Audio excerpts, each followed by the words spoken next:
It's finally done, folks. I've finished the paperback version of the Ashtar book and it's on Amazon now.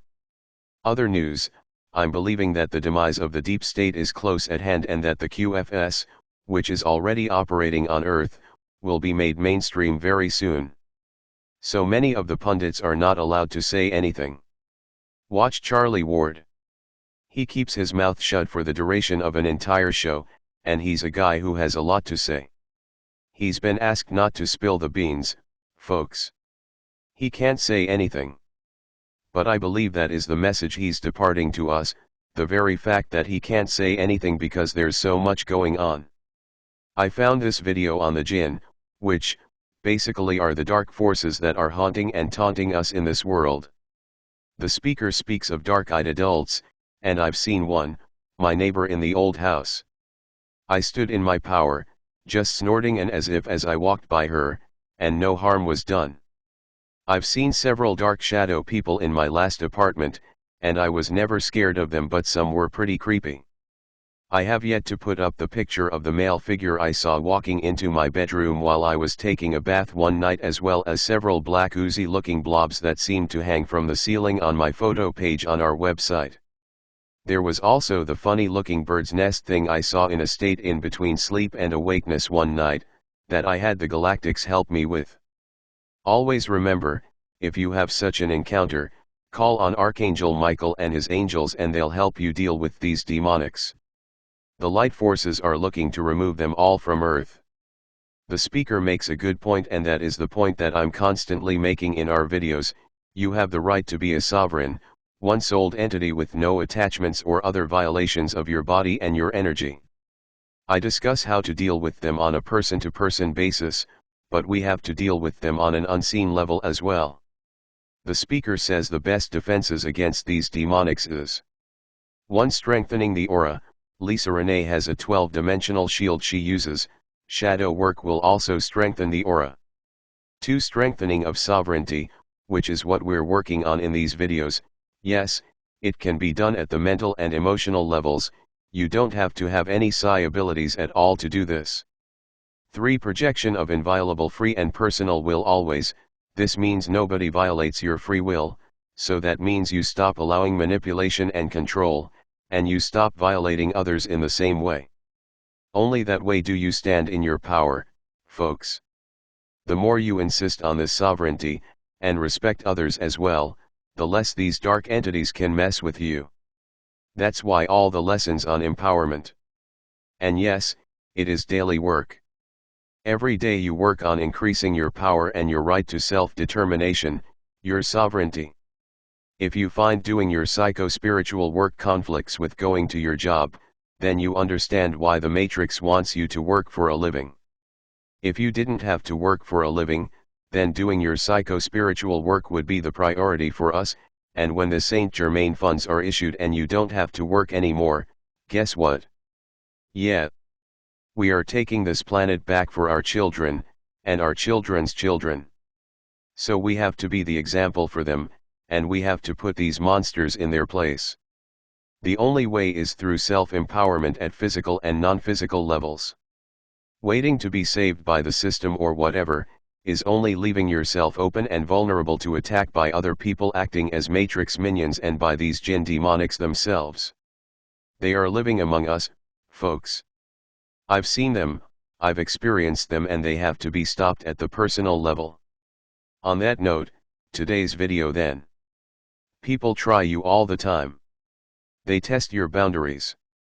One time I took my friend, who was a drummer, to pick up some artwork at my sister's house. Not even knowing this guy at all, my sister cracked a drummer joke, which of course really hurt his feelings and annoyed him. That's what I mean. If this is how people treat you the first time they meet you, do you want them around? People will test your boundaries. This was a big test of my friend's boundaries, and I spoke to my sister about it as well. That was not on. No respect for him or for me. I don't tend to bring my friends around to my sister's because she has a habit of pulling my skeletons out of the closet as well. When I was younger I confided in the wrong person, not realizing she'd use it against me. That's toxic. If someone starts a conversation with you that makes you feel uneasy, if they crack jokes about sex, or if you're the only woman in a group of men and the conversation starts putting women down, you're onto someone really toxic and you don't need to be around them. Also, if a man is in a group of women and they start male bashing, it's time to walk, guys. These aren't women you want to know. If you say, no, stop this, and they don't respect that, they're testing your boundaries and how much you will stand up for yourself. I'd rather be called a B than become the brunt of toxic people's jokes every time I see them. That was the old paradigm, women were either Bs or hoes. I got treated like a hoe where I used to work because I wasn't a B.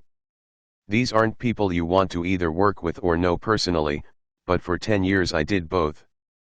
Being an emotional eater, I became a full bulimic during that time period, and when I left my job, it stopped. If you're in a no-win situation like this with people you know, ghost them now. Otherwise you'll be in a situation where either you have to ignore them all, which is virtually impossible, or you'll literally be fighting for your sense of self-worth. If you've let people who are this toxic get near you, you need to work on your boundaries pronto. These are power relationships. Power over others relationships. The only way someone can feed good is by making someone else feel bad. It is sick and toxic. Unfortunately, this is practiced all over this world. Relationships are built on the way someone makes you feel. If they make you feel bad, you're going to break it off. If they make you feel good, especially if they make you feel love, you'll continue the relationship. Manipulators play on this as well, only they're not being honest in their treatment of you, they're being manipulative. People will try to punish you for not being like them. I'm reminded of an email I got by a manipulative woman who denied she was manipulative and then continued on in a 2-page document to tell me how flawed I was because I wasn't doing my light work like she was. She spent the time comparing herself to me, and for the entirety of the email, she found herself to be so virtuous and me so awful by comparison because I was not giving freely from the heart like she was. No, I never give anything to anyone. These videos I do for the sheer joy of making myself vulnerable to a critical, attacking public. Nope, I'm not giving at all. Not a bit. I'm just an ogre.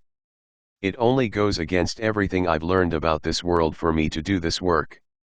But I do it anyway, knowing there are people who are suffering out there like I did, and I do this for the sake of helping them and to help the collective frequency of humans on Earth. But, hey, nope, I'm an ogre. Fine, think what you like, lady, because you will. People who believe in punishment, and that is a lot of us, are a problem. Because if you don't do as they want, they will punish you for it.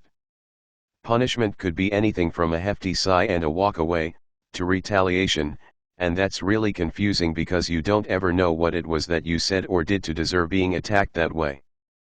People silently take what it is you did that they feel is so offensive, and then wait until they can get you back. That's really childish, to be honest. But people aren't assertive and they are often out of touch with many emotions. They also don't like to be vulnerable and say, "What you just said was hurtful to me." No, they'd rather hurt you back. Do you want people like that around you? I sure don't. People should stop believing in attacking others. You're just keeping these demonics alive, folks. Let's face facts. The reason you do this is because you believe you're that bad, otherwise you wouldn't do it. A lot of people hurt others out of their own pain.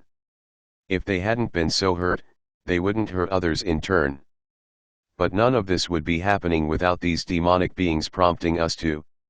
The key thing to remember here, folks, is that we don't have a problem with each other, really. If these dark entities and demonics weren't here running the show and using us to create lush, our relationships with each other would be a lot different. Life on Earth would be a lot different and the general vibration here would be a lot higher. It's them that are keeping us down. Stop feeding them. Starve them. They're being taken off this world now, those posing as physical beings and those who are not. Dark portals are being closed. What you can do is do an exercise that I do every day. I can't see the demonics hanging around my depressed alcoholic neighbor, but I imagine that I can, and when I go to send him white light, which basically is an attack on them, I just see how many my imagination determines to be around him and keep shooting. I stop when I feel that I've gotten them all, when I feel like that's enough. I also white light the 3 buildings around me, including the one I live in. Every day I take a different person and send their demonics white light energy. I live in a pretty toxic area, unfortunately, and it gets me down. People around here don't even plant flower gardens, it's so bad. This is one way I can fight back. Sincerely, Sheran.